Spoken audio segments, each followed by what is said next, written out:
Amanda at thecareermum.co.uk. And today I would like to introduce Bobbi Mooney, who's going to share her pearls of wisdom. She has a lovely story to tell of her experience as a working mum.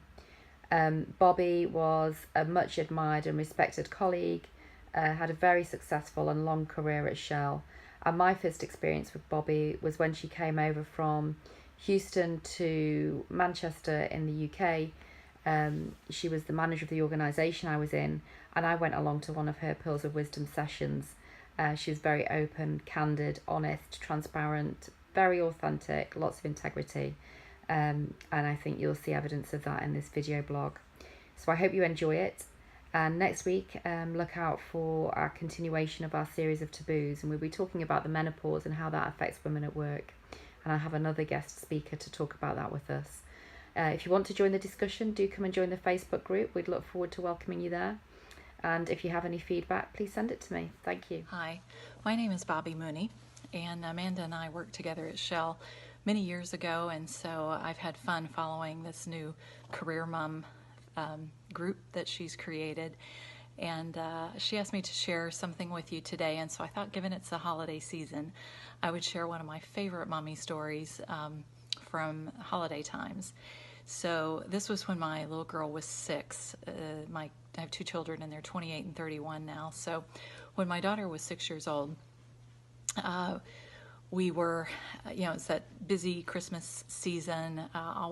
Times are always busy for a mom, but you layer on top of that the shopping and the wrapping and the decorating, and it just gets super, super busy. I'm retired now, so I get to decorate early. But we had a tradition to have our family gift giving a few days before Christmas, because we always took a long road trip to visit grandparents. And so we were having our gift giving that night, and my sweet little 6-year-old brings me this gift that she clearly had wrapped all by herself. And so I begin to open it, and as I peel the paper away, I see that it is a cookie recipe book that had been made by her first grade class, Mrs. Barcello's first grade students. And so I start to flip through it, and I'm thinking, there's a recipe in here from each child, and it looks like they're all written in adult handwriting, except for the title on some of them. Some of them are even typed. And I don't remember sending a recipe. And so I'm getting really nervous that there's no page for Shay, and then I turn to it, and it says Shaylin's favorite cookie recipe. And in her very own 6-year-old handwriting, it says, buy cookie dough at the store. Then cut the wrapper through the cookie dough. Place the cut cookie dough on a cookie sheet with the wrapper off. And about that time, I started recalling a conversation that she and I had had. She had called me at work a few weeks earlier, one afternoon after school, and said, Mom, how do you make cookies? And so I'm sure I was probably in a hurry trying to get off the phone, busy at work, and kind of went through step by step how I truly make cookies, buying the ready-made cookie dough at the store. And so my initial reaction when I saw my recipe in this book is I was embarrassed, because I thought, oh no, all these other moms, not only do they see that I didn't send a recipe, they know that I don't make real cookies.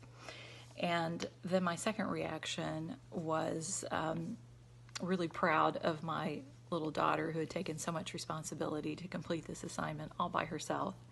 And then I just had to laugh, because I could imagine all the other moms opening their cookie book at Christmas time and flipping the pages and coming across Shaylin's page and seeing her cookie recipe. And so we've always had a good laugh out of that. And I think there's also 3 little lessons to take away from it for you. One is always take calls from your child at work if you possibly can. Yes, you can and probably need to set boundaries with them on how often they call and what kind of things they call for, but know that if they call, it's probably important to them. And then secondly, don't compare yourself with other moms. Everybody says that. We all do it. It's even harder today with social media, but it is just a mommy guilt trap that gets you nowhere. So when you catch yourself doing it, just snap out of it and say, nope, I'm a good mom and they're different than me. And then third, it's okay to simplify your life. As you go through different seasons in life, you have to adjust. And I always loved when I was balancing a career and raising my family. I love the saying that said, you can have it all, but just not all at the same time.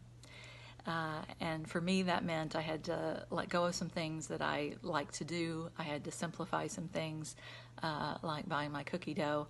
And I had to know that, this was a season in life that was extra busy and really ruthlessly prioritize. So your kids are never going to care whether your recipe has 10 ingredients or not. What they are going to care about is that they spent time with you doing something fun. Happy holidays, everyone.